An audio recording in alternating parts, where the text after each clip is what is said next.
Itu saya ingat, wah ini Moja. Saya ini nangis bang, minta maaf. Kok jadi kecebur begini saya? Jadi begini, nggak nyangka, nggak duga jadi begini, jadi ngalamin seperti ini. Saya berdoa tuh, minta maaf sama mama, adik saya, teman-teman. Saya pikir saya nggak selamat, kayak lolos dari lubang jarum dan saya susah nih, nggak bisa selamat nih. Saya ingat yang saya udah makan, makanan yang nggak ada rasa, dendeng, kopi, pisang bekas nyuguh. Kencingnya di tempat apa saya nggak tahu, apakah itu tempat kamar pedupan atau apa, saya nggak tahu itu. Itu saya pikir saya hari itu mati. Nengok ke kamar si ibu, itu ada makhluk begini di depan pinggirnya, sebelah kanan di depan pintu. Astaga, saya bilang, udah ngadep ke ini lagi, ke kursi ruang tamu lagi, nganggap situ.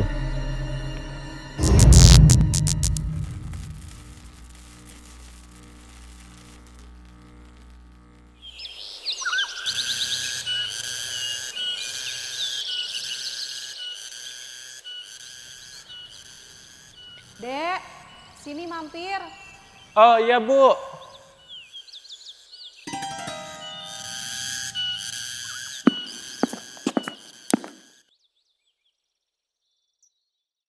Silakan Dek.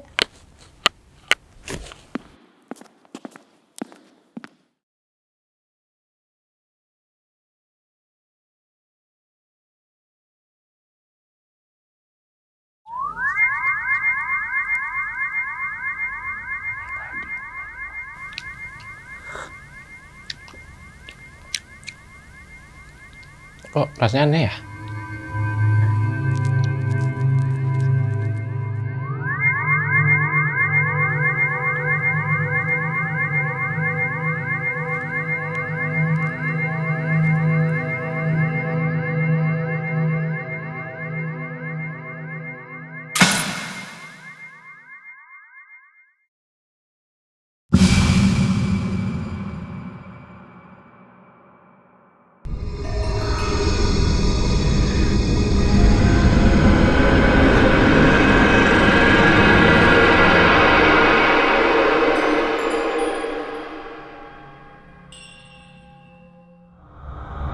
Kembali lagi bersama gue Fajar Ditya. Kali ini di Om Mamat season 4. Ketakutan terbesar adalah dirimu sendiri.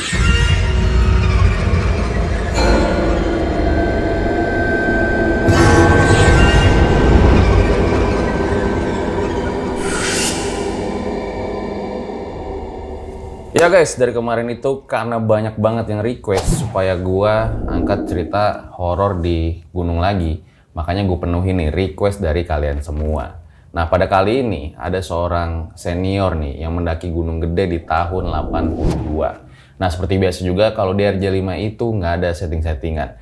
Kalau ceritanya kayak gitu ya kayak gitu aja. Langsung aja kita sapa. Selamat malam Om Heri. Malam, Bung Fajar. Katanya sempat pengen dijadiin tumbal saat mendaki Gunung Gede tahun 82. Benar itu, lagi naik berdua sama teman, pas turun itu. Itu kondisi Gunung Gede di tahun 82 itu kayak gimana Om? Waduh, itu benar-benar masih liar. Di air panas itu jalanannya cuma segini, kecil, injak batu-batu, licin. Ini langsung ini nih, jurang. Itu kalau kepleset udah nggak ada ampun. Kalau sekarang kan ada tali pengaman. Terus tanjakan setan. Nah itu udah merayap gitu, kayak Spiderman. Kalau sekarang kan ada tali enak dimanjain. Dan Sama saat itu sekali. katanya lagi malam takbiran ya? Iya, Berdua doang? berdua Wah, naik. ini seru banget nih. Tahan dulu ceritanya Om ya. Seperti biasa dukung terus konten-konten RJ5 dengan cara komen yang banyak guys. Biar gue makin semangat bikin videonya. Jangan lupa juga mampir ke Instagram Don Fajar Aditya. TikTok juga Don Fajar Aditya. So gue rasa langsung saja berikut adalah ceritanya.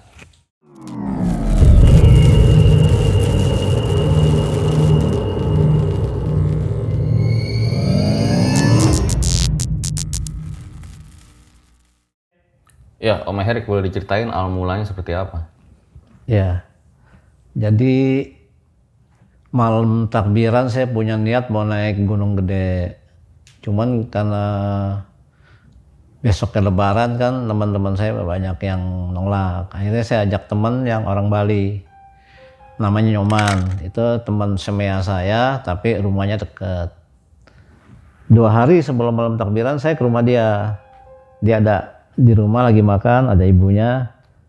Terus saya ajak keluar, saya utarakan malam takbiran naik yuk. Gede. Dia belum pernah naik gunung, Pak. Jadi akhirnya dia mau juga, karena saya bilang nanti pulang bawa Edelweiss. Saya bilang oke, dia bilang. Nah pada hari H-nya malam takbiran,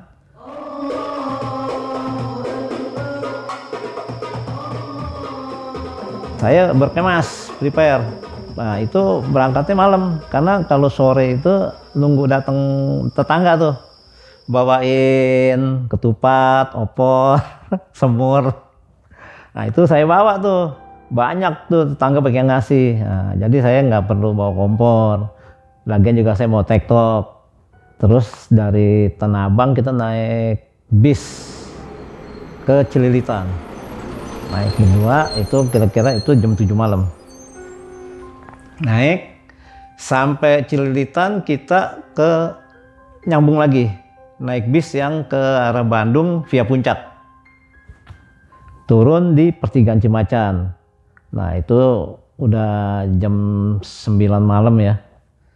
Itu udah nggak ada mobil, nggak ada angkot. Dari pertigaan ke Cibodas itu berapa kilo? 5 apa 6-7 kilo tuh. Jalan kaki saya berdua. Sepi. Tapi hiburannya anginnya dingin. Lihat ke atas bintang itu, waduh ribuan tuh. Karena nggak kehalingan gedung-gedung. Itu indah. Di sepanjang jalan dengar suara air. Karena kan dari base camp ke Cimacan turun, itu selokannya airnya bunyi, waduh enak banget.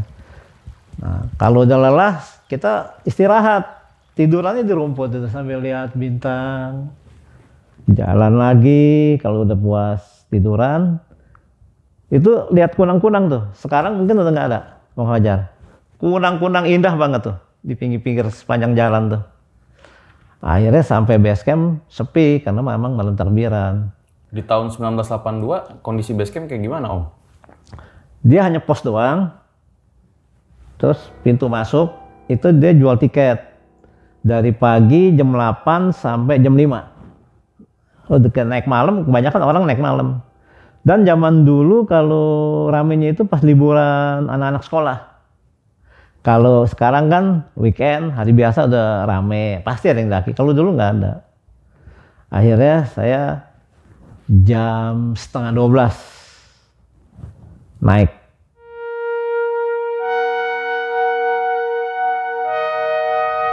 Teman saya karena belum pernah naik, jadi ya jalannya santai lah. Bawa senter yang itu tuh, yang aluminium, batunya yang gede-gede itu. Nah, bawa 2, dia 1, saya 1 sampai jalan. Jalan aja sunyi.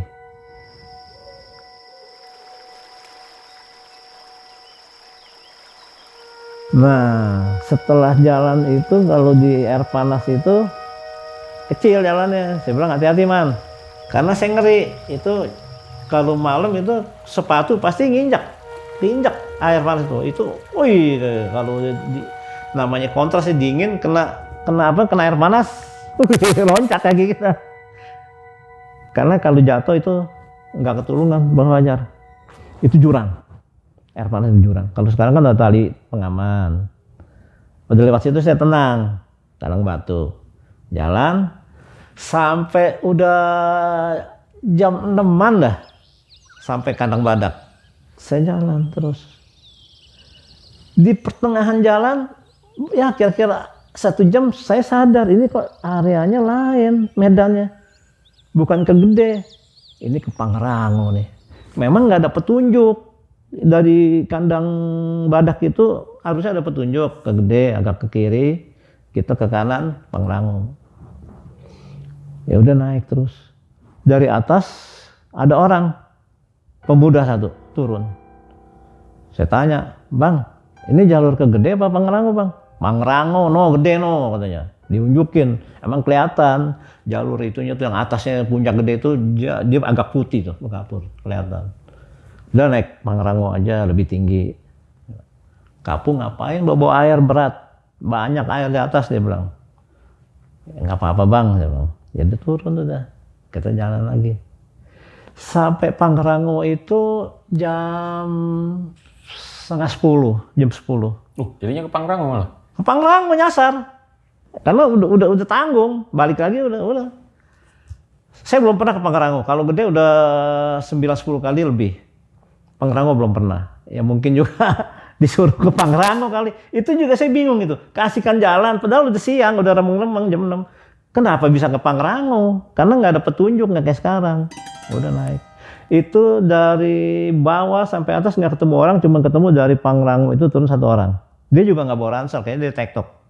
Tapi kayaknya dia naiknya jam berapa, orang ketemunya pagi kok. Saya juga saya nggak mikirin tuh. Udah jalan.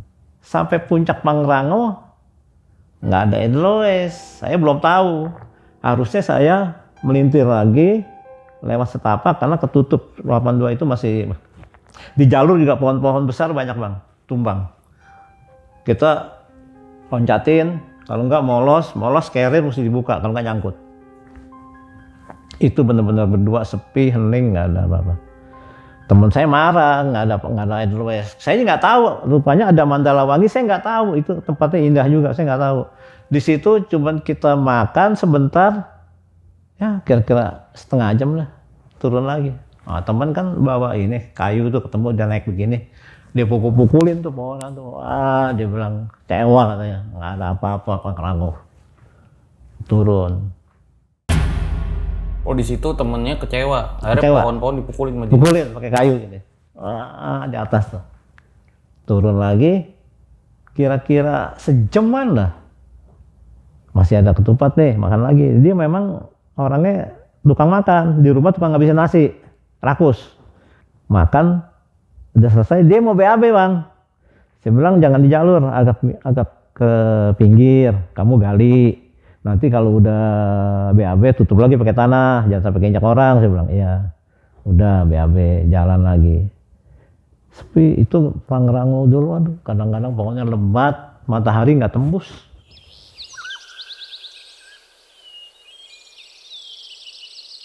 Padahal masih pagi tapi udah agak ya remeng-remeng lah. Tapi nggak cuaca bagus, nggak hujan. Udah hampir 1 jam kita break, dia pegang pantatnya, ya dompet gue nggak ada. Wah jangan-jangan lagi BAB jatuh. Saya ajak dia jadi tanggung jawab deh. Tunggu sini dah, gue naik lagi saya sendiri. Buat gue berwaktu saya setengah lari naik sendiri. Udah kira-kira setengah jam lebih nggak ketemu, jalurnya nggak bisa, nggak ngenalin lagi karena jalur itu kan tanah, akar-akar pohon semua. Nanjak, nggak bisa ngenalin di BAB di mana. Dalam hati saya uang juga nggak berapa, ntar bis aku yang bayarin dah. Saya turun, malah saya khawatir jangan-jangan teman saya ntar hilang lagi nih. Dia nungguin, itu saya khawatir itu, saya yang bawa, saya tanggung jawab lagi. Lagi turun itu di suatu tempat tikungan, suara itu di sebelah kanan saya, itu jelas kayak suara orang lihat orang kaget gitu, kayak orang lihat orang tapi nggak ada orangnya.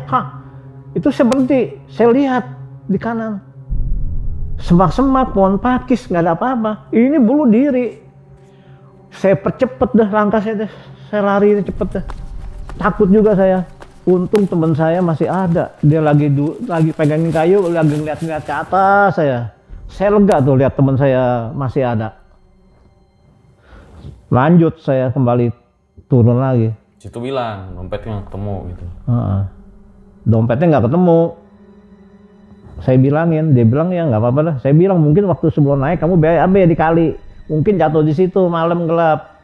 Ya udahlah, dia bilang nggak apa-apa. Nanti saya yang bayarin, saya bilang. Ya udah, dia bilang. Turun lagi saya. Terus itu selama turun nggak ketemu pendaki, sepi bener-bener hari Lebaran itu. Sampai Cibodas kira-kira jam 8 malam. Saya nggak bawa tenda, namanya tektok. Saya menginap sama Pak RT aja lah. Turun jalan. Nggak lama ada yang manggil. Nak, nengok saya ke belakang. Ibu-ibu langganan warung saya. Baru pulang tutup warung sama pembantunya. Agak muda, agak gemuk, bawa petromak. Mau naik apa turun lah? Baru turun Bu. Dari mana? Pangrango saya bilang. Nginep rumah ibu ya. Ibu ini sering nawarin nginep. Saya sering tolak. Karena saya kalau ke Cibodas 2 bulan sekali itu lagi nganggur ke Cibodas pasti. Itu makan satu tempat. Supaya apa? Supaya kita ada relationship. Jadi kenal, boleh ngutang, kadang-kadang jual baju, jual jaket, jual celana. Ibu itu udah hafal. Ini ketemunya di mana? Di jalan, lagi mau turun. Oh. Saya mau rumah PRT. Enggak, belum lama deh dari dagang. Kan di Cibodas itu banyak orang warung-warung Jam berapa? penduduk. Itu jam 8-an. Jam 8 lewat sedikit.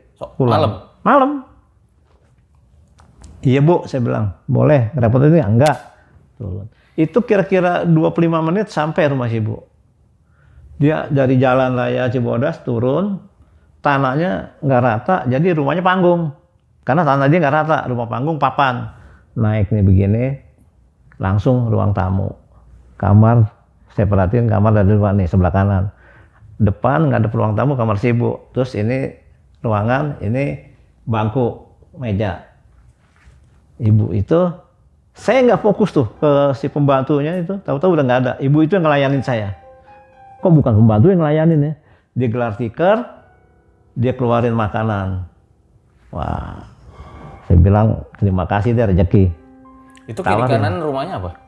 Pohon. Kiri kanan rumah zaman dulu nggak dempet Bang kalau di kampung.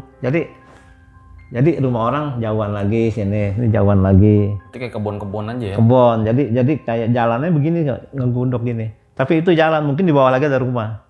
Itu malam, nggak kenalin ya. Ada. Lapar memang, makan lagi deh. Saya nggak perhatiin teman saya nih, begitu saya makan, lauknya saya inget tuh, tahu goreng, dendeng goreng. Makan dulu tahunya, biasa ya, udah dingin. Terus dendeng, makan, punya. Nggak ada rasa Bang. Dendeng itu kan biasa manis. Nggak ada rasa. Temen saya bisikin, jangan dimakan dendengnya, nggak ada rasa. Apa dia udah makan, nyobain apa ini, saya nggak tahu deh. Padahal dia orangnya rakus. Saya mau muntahin gak enak, ibu itu depan saya. Dan yang saya kaget, ibu itu dandan bersolek. Pakai bibir merah, baju kebayanya bagus, kainnya bagus, baru kayak orang mau kondangan. Padahal udah 9:30 itu. 9 lewat. Saya bingung. Nih, ibu gimana? Akhirnya kita makan, udah. Terus ibu masuk lagi ke belakang rumah, dia keluarin kopi 2. Sama pisang raja di piring. Pisang raja itu bulu kan. Saya hobi pisang. Saya makan dulu pisangnya. Habis 2 tuh. Teman saya nggak nyentuh. Kopi saya minum. Astaga, rasanya nggak ada. Ya kalau kopi baru kan berasa. Ini kayak kopi bekas nyuguh. Udah berapa hari dibuang separuh, dikasih air panas. Nggak ada rasa apa-apa itu. Saya minum kira-kira 1/4 dah, 3/4 enggak. Udah selesai. Tuh ibu nggak ngomong nggak apa. Kan biasanya bincang-bincang nggak. Dia bilang, ya kamu tidurnya di ruang tamu aja. Dia sambil beresin. Itu yang beresin dia, membantu udah tidur kali. Terus dia bilang gini, Dek, kalau mau kencing bangunin ibu ya. Iya Bu, saya bilang. Dia rumahnya nggak ada listrik Bang Fajar. Zaman dulu nggak ada listrik. Dia lampu lentera, ruang tamu 1. Udah itu saya tahu doang. Itu kamar itu nggak pakai pintu ya, dia pakai hordeng. Semuanya hordeng. Ya udah tidur. Ibunya tuh kayak gimana emang? Ibunya Mukanya. tingginya ya 160-an. Kulitnya udah mulai hitam, agak keriput. Dia ada sanggul. Lantainya bagus, emas, gelangnya juga emas, banyak mentereng lah. Kayak toko berjalan. Udah tidur. Ini temen nih langsung pilus nih. Yang namanya naik gunung itu pengalaman saya. Kurang tidur, capek, lelah, pasti tidur pules. Nggak dicolek-colek nggak bakal bangun. Itu saya nggak tidur. Tapi teman saya tidur, saya juga nggak ingat, seolah-olah saya sendiri gitu. Udah. Pas itu saya mau kencing. Bangun saya. Ya kira-kira 5 langkah lah dari sini kamar tuh ibu. Bu. Bu, 3 kali lewat baru ibu itu bangun. Dia nggak ngomong, cuman keluar. Bu, saya mau kencing, Bu. Iya. Si ibu anterin ke belakang. Itu yang aneh. Kamar mandi digembok, Bang. Dibuka. Lah, di kampung kok kamar mandi pakai digembok, dalam hati nih, nanya juga. Udah gitu, udah pintu dibuka, tuh ibu balik lagi ke kamar. Saya sendiri. Saya kencing nggak berani masuk. Di depan pintu aja, itu kamar mandi atau kamar apa saya nggak tahu. Gelap. Kencing udah. Ibu itu rupanya datang bawa lentera. Saya bilang, Bu, udah selesai kencingnya. Udah, pegang ini. Sempet juga tuh kain dia merosot tuh, berat dia pegang gitu. Udah dia tutup, saya liatin digembok lagi, balik lagi. Dia ke kamar, saya ke ruang tamu tidur. Kain apa? Kain jarik gitu? Ya, kain yang kain panjang, dilipat, bukan kain sarung. Kain jarik, kain lipat gitu.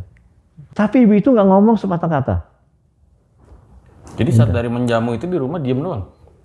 Dia diem, nggak ada ngomong. Nggak ada ngomong kayaknya, nggak ada. Cuma jamu, ya ada nyelain makan, udah gitu doang udah. Waktu mau kencing itu saya bangunin, dipanggil nggak nyaut, dia keluar aja udah. Nah itu habis kencing itu, mulai itu badan saya kok nggak enak ini, bulu pada berdiri semuanya. Saya tidurnya ngadep ke kiri, cari ini kursi ruang tamu, meja. Lampunya pas di situ. Ada orang begini nih, duduk tangannya di meja, ngedagu. Laki-laki tuh kayaknya. Bayangkan ini. Waduh, saya akhirnya beraniin nih. Saya raba nih, saya geser, saya raba bangkunya. Kosong, nggak ada apa-apa. Ini udah diri semua. Ya maksudnya gimana? Ada laki-laki duduk? Iya, bayangan laki-laki. Bayangan laki-laki. Di kursi nggak ada orang? Ini nggak ada orang, saya raba, terus hilang. Terus saya mikir lagi, ini kok nggak ngantuk, nggak capek nih begini. Saya ingat lagi tuh flashback, makanan ini ada yang nggak beres, saya bilang nih. Cuman saya belum tahu, belum apa ini tujuannya, belum tahu. Pokoknya suasana tuh benar-benar udah sepi, hening, udah gelap, lampu ini mati, Bang. Lentera, saya lihat sendiri tuh, apinya kan kayak subuh tuh, nggak ada angin di ruang tamu itu, mati itu. Waduh, itu saya benar-benar tegang. Ini benar-benar nggak beres ini. Kenapa dengan ibu ini? Mikir kenapa tadi tuh ibu mau tidur pakai baju bagus gini. Tanda tanya nih, tapi belum kejawab. Terus saya nengok ke kamar si ibu. Itu ada makhluk begini di depan pinggirnya, sebelah kanan di depan pintu.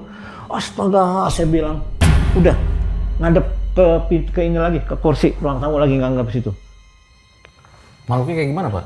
Mungkin sambil duduk aja sih. Dia begini. Dia setengah ngebungkuk. Tapi gelap, nggak tahu bentuknya apa, itu nggak tahu. Baru, wah apa ini Ibu Muja gitu kan.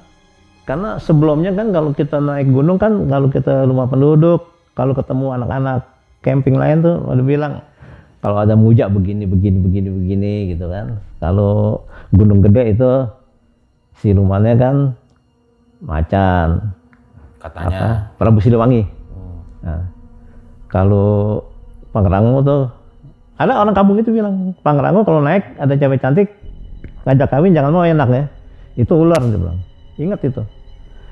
Dan saya ingat lagi omongan teman saya yang perempuan, itu kalau orang Muja itu korbanin orang meninggal itu bukannya orang, itu kedebongan pisang. Caranya kamu naik ke pohon, kamu telanjang, kamu lihat itu bukannya orang, itu kedebongan pisang. Orang sesungguhnya dibawa kakek-kakek naik kuda ke dalam alam lain, kayak masuk ke goa, dia bilang. Itu saya ingat, wah ini Muja. Saya ini nangis, Bang. Minta maaf. Kok jadi kecebur begini saya? Jadi begini, nggak nyangka, nggak duga jadi begini, jadi ngalamin seperti ini. Saya berdoa tuh, minta maaf sama mama, adik saya, teman-teman. Saya pikir saya nggak selamat. Kayak lolos dari lubang jarum dan saya susah nih, nggak bisa selamat nih. Saya ingat yang saya udah makan, makanan yang nggak ada rasa, dendeng, kopi, pisang bekas nyuguh. Kencingnya di tempat apa saya nggak tahu, apakah itu tempat kamar berdupan atau apa, saya nggak tahu itu. Itu saya pikir saya hari itu mati. Terus saya nangis. Ya saya kan memang ke gereja, tapi saya kan cuma asal-asalan doang, ikutan Kristen KTP. Zaman dulu anak-anak muda bang pakai tali sepatu bang, kalung hitam. Saya kebetulan ada gandulan salib tuh putih, pakai kecil. Terus itu ada langkah. Saya kan nggak berani nengok kamar ibu. Itu ada langkah. Itu kan dia kan papan. Itu berasa kok. Plok, hening itu berasa orang melangkah. Saya nggak berani nengok. Saya bilang, kalau Yesus juru selamat, selamatkan saya. Saya bilang, baru saya percaya. Baru ngomong gitu si ibu teriak, la ilaha illallah. Saya pikir apa ini berbalik. Abis dia teriak la ilaha illallah, saya ngeblank tuh bang. Ngeblank, saya teriak minta tolong. Tolong. Udah tolong, teman saya baru bangun. Rumah orang, jangan berisik katanya. Lu nggak tahu apa-apa, ntar gue ceritain dah nanti dah, dia bilang. Terus ada orang bang dari luar, rupanya pintu rumah itu dibuka sama pembantunya. Pembantunya kabur duluan, dia kabur ke depan. Sama anak laki tanggung kira-kira 10 tahun, mungkin anak si ibu atau anak pembantu, saya nggak tahu deh. Di situ, jadi nggak berani masuk tuh. Nah begitu bapak itu masuk, rupanya itu tukang jualan pikulan tuh, jual pisang ke pasar tuh. Pagi-pagi buta. Pikulan ditaruh di depan, dia masuk, ayo naon.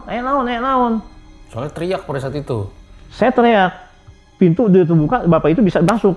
Yang buka itu, yang kabur itu pembantunya udah di depan. Saya salahnya nuduh, Pak, ibu ini muja. Saya mau jadiin tumbal nih, dia bilang.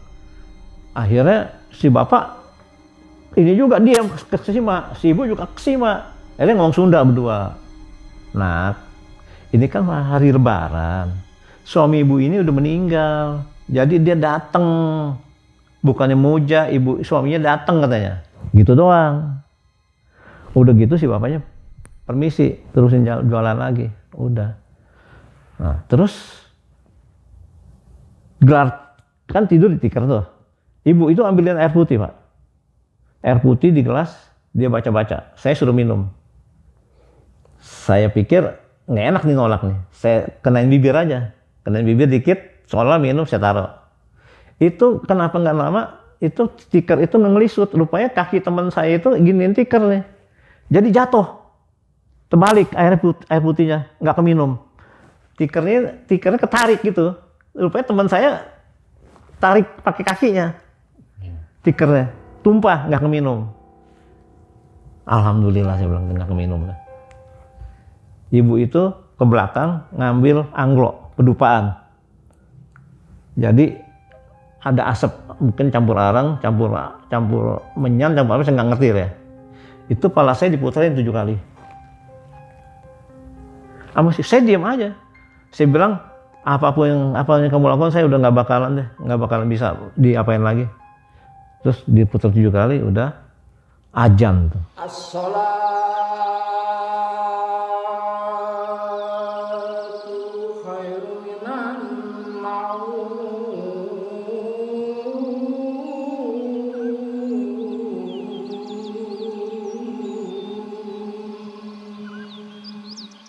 Tenang saya, udah azan nih, tenang, deket pagi nih. Tapi temennya nggak diputerin? Enggak, saya doang. Om Herik doang? Iya, teman saya ini udah nggak dianggap, saya doang. Mungkin saya doang yang difokusin, yang diincer. Nah, ibu itu masuk kamar, pembantunya kamar lagi, saya berdua doang tuh. Berdua itu, sambil nungguin pagi. Kira-kira jam 5:30, saya permisi. Bu, permisi, saya mau pulang. Saya nggak salah apa, pulang aja. Jalan keluar. Baru kira-kira nggak sampai 5 menit lebih deh, nggak tahu ada rumah PRT di depan. Saya mampir dong, Lebaran, udah bangun ibunya. Oh, ini udah pamit nih sama yang udah itu. Pamit. Jalan dari rumah itu 5 menit rumah PRT, tempat saya nginep biasa. Terus saya lebaran, ditanya, baru datang Dek? Enggak Pak, saya malam takbiran naik, terus turun, nginep di rumah langganan saya. Kan malam saya teriak Pak, saya dikerjain.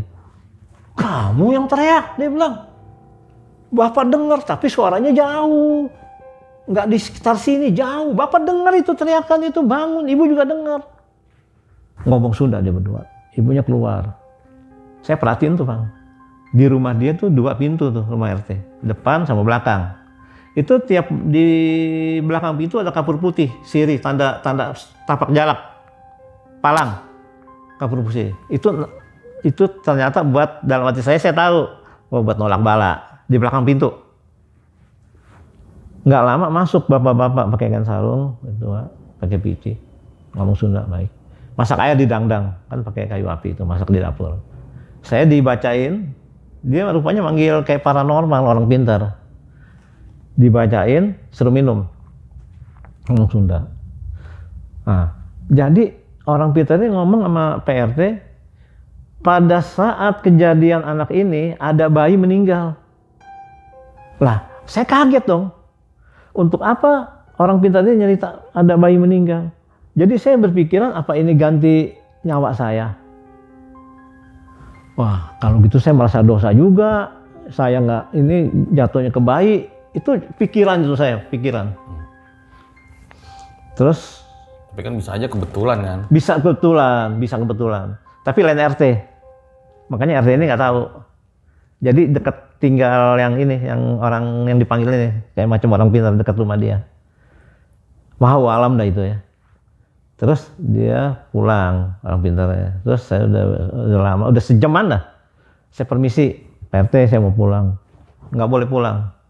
Jangan kamu pulang, nggak boleh. Kamu nginep sini. Kalau kamu pulang di rumah dikerjain, siapa yang mau nolongin kamu? Loh, malah nggak boleh pulang? Nggak boleh pulang sama RT. Tapi Pak RT bilang? Iya bilang, kamu kalau pulang, kamu dikerjain, siapa yang nolongin kamu? Lagian kamu ngapain nginep di rumah tuh ibu? Kalau saya tahu, saya larang, dia bilang. Saya kan RT, saya tahu. Itu rumah tuh ibu, siang aja serem, dia bilang. Serem, dia bilang. Kalau kamu, saya tahu, saya larang. Waduh, habis udah kejadian gimana Pak RT? Ya udah, kamu jangan pulang. Kalau saya nggak pulang, ibu saya nyariin, khawatir pasti. Saya nginep, saya bilangnya cuma semalam. Tapi kok sampai nggak boleh pulang kayak gitu? Iya, berarti RT ini tahu malam ini setiap malam ini saya jangan ada kenapa-kenapa. akan ada dikerjain lagi gitu kan? Karena dia tahu. Terus dia bilang rumah itu ibu serem, siang aja serem, apalagi malam katanya. Aduh kamu katanya. Saya bilang Pak, saya juga nggak tahu apa-apa. Ya mungkin udah nasib saya begini. Akhirnya saya salaman, pulang. Saya niat, saya udah nuduh ibu warung makan Muja, saya juga bersalah ya. Saya samperin ke tempat dagangan dia. Itu, dia lagi duduk, warungnya sepi, itu wajahnya tadinya cerah, malah itu, waduh makin tambah tua, kusut. Dan dia nggak ngomong, saya bilang, Bu, saya mau pulang, saya minta maaf udah nuduh ibu Muja. Saya cium tangan tuh Bang Fajar, saya cium tangan. Ibu itu nggak ngomong, dia cuma liatin kalung tali sepatu yang kata Salim. Dia ngeliatin itu aja. Oh mungkin gara-gara ini kali, gua gagal nih. Numbal si Erik nih, anak nih. Mungkin dalam hati saya begitu, pulang, udah pulang. Hening tuh, saya di bis juga. Tapi akhirnya boleh pulang Pak RT? Saya maksa, kan saya maksa. Kalau saya nggak pulang, ibu saya nyariin, justru khawatir. Saya bilangnya cuma semalam TikTok, saya mesti pulang. Kalau nginep 2-3 malam pasti khawatir orang tua, saya bilang. Ya udah pulang. Itu pulang saya mencar tuh. Dari naik bis cerita Tanah Abang mencar, dia pulang dari Tanah Abang stasiun bis, dia pulang ke asrama polisi kan, Jati Baru. Dia memang di asrama tinggalin si Nyoman nih, bapaknya polisi. Saya ke gereja. Itu kan hari biasa, bukan hari Minggu. Saya tahu jalan samping ini, saya ke altar, saya doa. Terima kasih kayak gini. Di gereja itu ada koster, maksudnya ada penunggu kayak pendeta, udah tua, pendeta zaman dulu, tinggal di situ. Saya ke situ kan, saya cerita. Nah, sama Pak Pendeta yang tua itu saya doain udah saya pulang. Pulang di rumah, saya nggak cerita sama ibu saya diam aja. Udah, mandi. Itu ngantuk, baru terasa lelah. Tidur saya tuh. Habis tidur itu,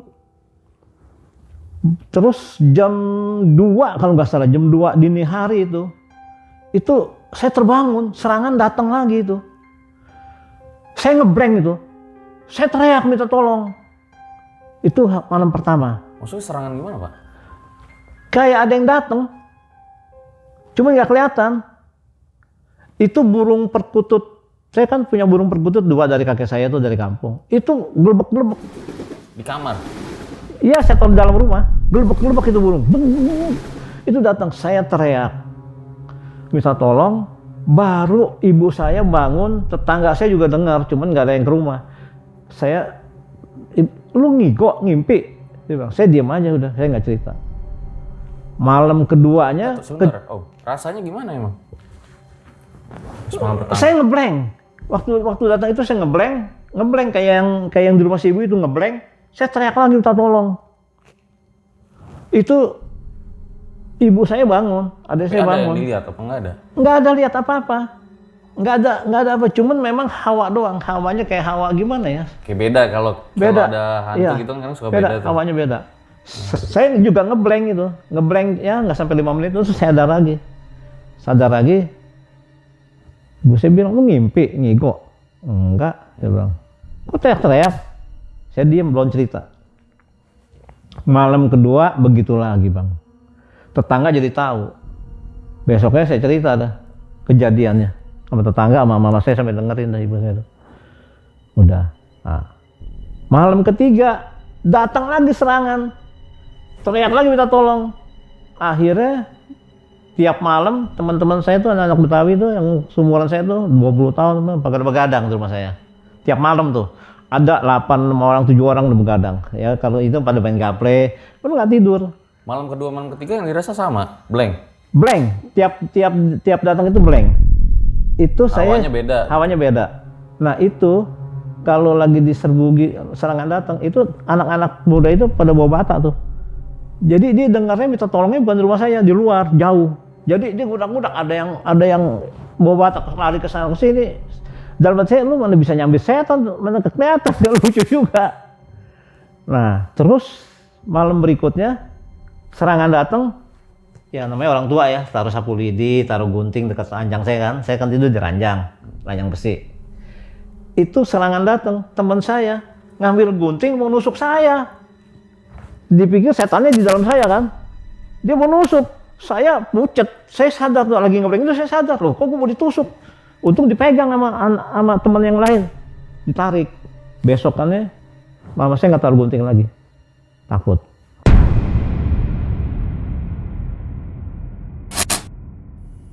Buat kalian yang punya pengalaman horor nyata, bisa kirim cerita kalian ke email rj5 atau DM Instagram rj5.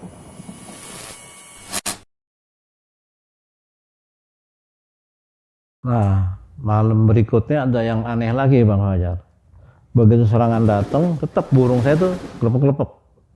Tetangga saya bilang, burungnya jangan taruh di situ dah, taruh di rumah saya. Saya bilang nggak usah, justru itu tanda saya bilang. Itu kelepek-kelepek. Serangan datang, saya ngeblank. Teman saya masuk ke kolong ranjang. Terus sama mama saya, ibu saya tanya, "Bur, lu ngapain masuk kolong ranjang? Bukan tolongin si Erik." "Aduh Bu, kaki gede-gede, saya hampir keinjek, saya masuk ke kolong," dia bilang. Itu benar, banyak kaki gede-gede itu. Saya masuk ke kolong, ngumpet saya bilang. Dia bilang gitu. Waduh, itu. Jadi macam-macam itu yang begadang itu. Yang kaki gede-gede gimana Om? Dia ngelihat kaki. Kalau saya kan yang ngelihat. Dia ngelihat, dia tidur di bawah ranjang saya nih. Yang lain ada yang main gaple di depan. Itu lagi serangan datang tuh, udah pada panik juga mereka. Saya teriak tolong, dengarannya jauh. Akhirnya yang dekat ranjang saya ini masuk ke kolong. Dia bilang kaki besar-besar. Saya hampir keinjak, saya masuk ke kolong dia bilang. Jadi kaki gede-gede itu nyamperin saya. Dia cuma lihat kakinya doang. Dia masuk ke kolong.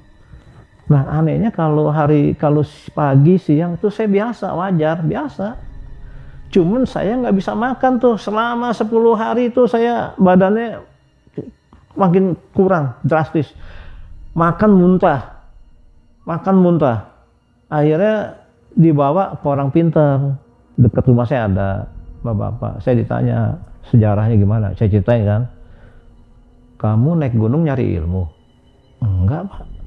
Saya cuma naik gunung kayak biasa-biasa anak muda. Jangan bohong. Jadi enggak, saya bilang.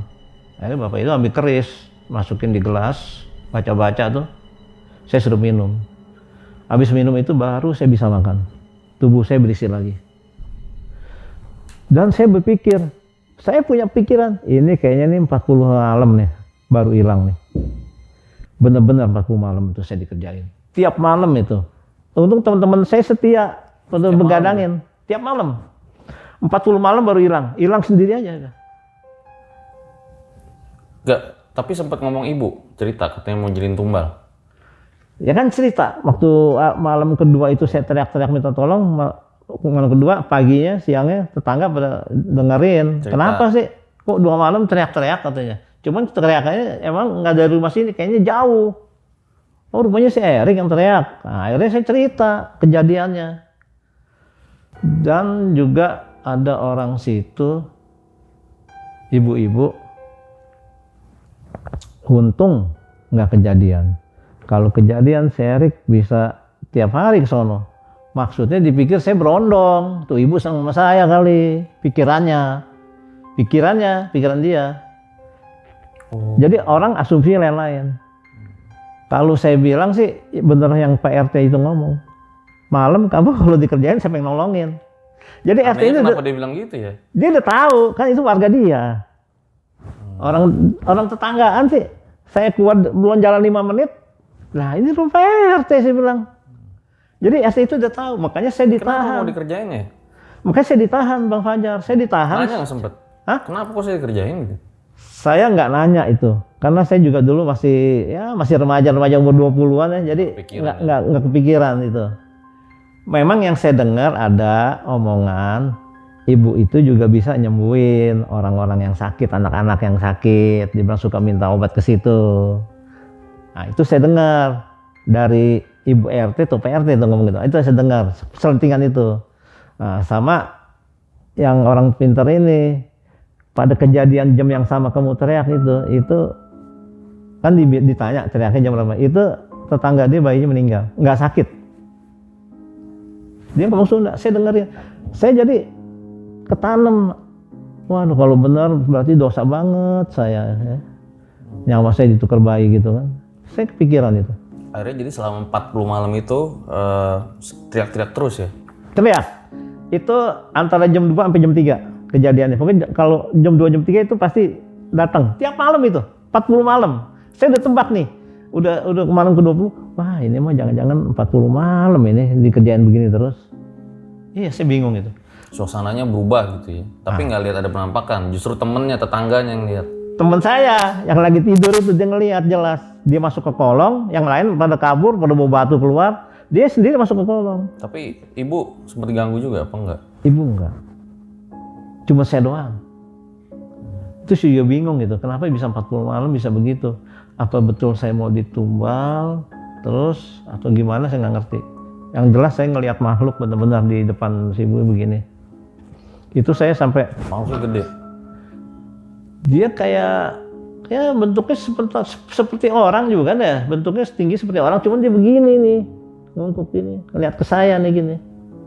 Apa kera, apa saya nggak ngerti itu, karena gelap, nggak ada listrik, lampu di itu udah mati kan di tempat saya, lampu ruang tamu tuh mati sendiri, itu saya ngeliat sendiri tuh, gitu, itu, aduh. Kenapa? Tapi setelahnya udah nggak ngalamin kejadian-kejadian horor lagi setelah itu? Setelah itu enggak. Udah aman? Udah aman. Cuman saya nggak berani naik gede lagi, nggak berani naik gede Pangrango lagi gitu. Tapi bingung aja ya, kenapa kok bisa kayak gini 40 malam? Nah itu yang sampai hari ini masih bingung ya? Bingung. Memang kan cerita-cerita zaman dulu kalau orang dikerjain maksimal 40 malam baru bisa lewat. Kalau mau selamat, mau meninggal di 40 malam itu. Ya. Oke, nanti bakal banyak pertanyaan di closing.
Jadi itu deh guys, sebuah kisah Pak Heri ketika mendaki Gunung Gede tahun 82, di mana benar-benar di luar dugaan dia ya, justru mengalami banyak kejadian horor setelah turun pendakian.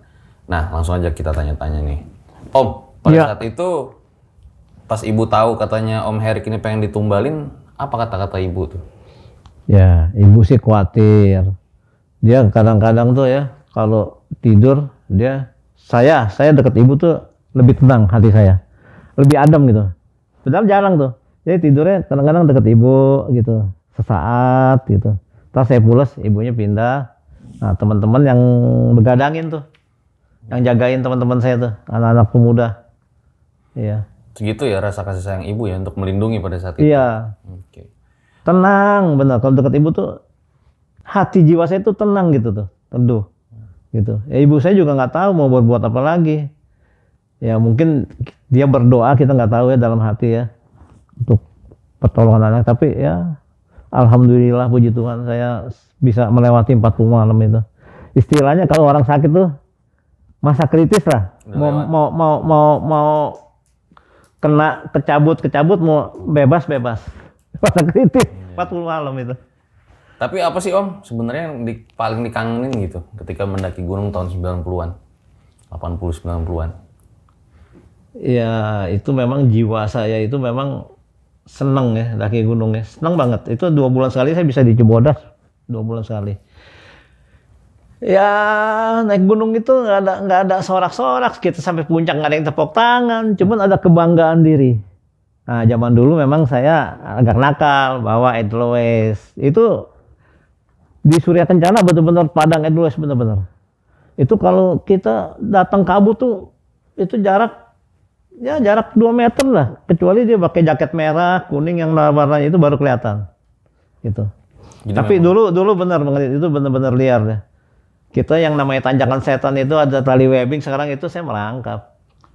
Dan ciri khasnya mau sampai puncak gunung tuh pokoknya kedil-kedil, ya kayak pohon jeruk, tinggi.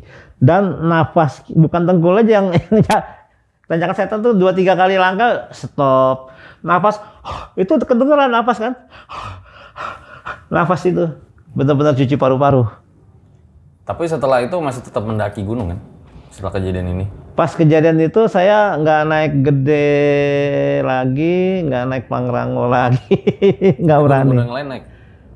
Salak, Cermai saya nggak sampai. Salak juga cuma sampai di Kawah Ratunya aja. Nah. Oke, nah katanya Om Heri ini punya channel YouTube juga ya? Apa tuh? Iya bang, ya sebenarnya ini kemauan anak-anak remaja juga. Om, bikin channel YouTube dong. Ya bikinnya kamu, nggak ada modal. Akhirnya saya beli HP yang 3,5 jutaan ya dari tabungan. Kebetulan temen jual handycam Sony yang bekas gitu ya, beli dah. Ya namanya Pesona Channel 13. Pesona Channel 13 tolonglah disupport Subscribe sama ya, teman-teman ya. Itu bahas apa aja channelnya Om? Itu kalau pemula biasanya gado-gado.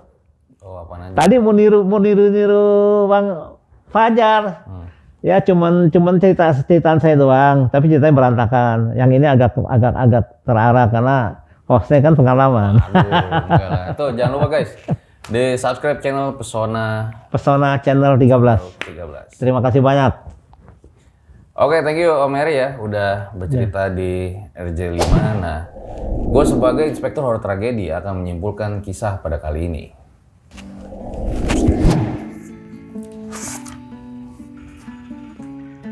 Itulah guys, dari pengalaman Pak Heri kita dapat belajar bahwa ketika misalnya kita ketemu dengan orang-orang baru gitu ya, kita yang nggak boleh berburuk sangka juga, tapi kita harus juga menaruh waspada yang secukupnya aja, jangan berlebihan.